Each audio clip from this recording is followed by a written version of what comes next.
communication is just another reiteration of why we have never seen eye to eye.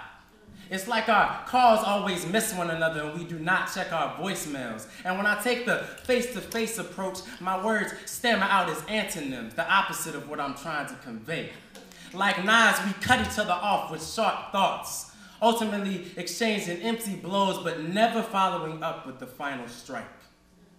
Maybe that's why we can never come to an agreement or even agree to disagree. That's why we just diss each other until the distance between us isn't even a length that we can perceive.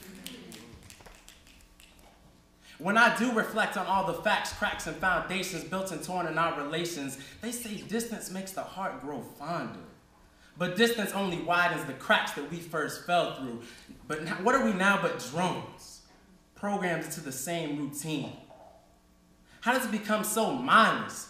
How do we forget James 1:19? Be slow to speak, quick to listen, slow to anger. For anger only brings us back to the life that we never desired, where we only communicate through our rage. Our empty rage that fuels empty pain, that leaves us feeling empty again and again.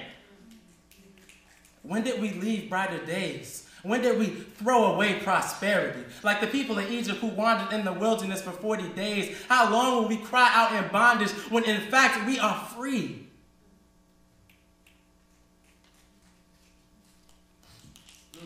But instead of freedom, we just built rage on top of it. We were too stubborn to believe in forgiveness, so we were sentenced to our injustice remarks, scarring each other to a point where death is just a word lacking meaning.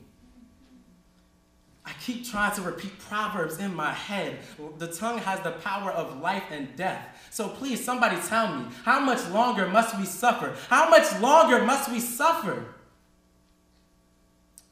But instead of finding peace, we sought it in silence, in bottling up our frustrations and throwing them out to the ocean, never to be recovered, never to be reopened.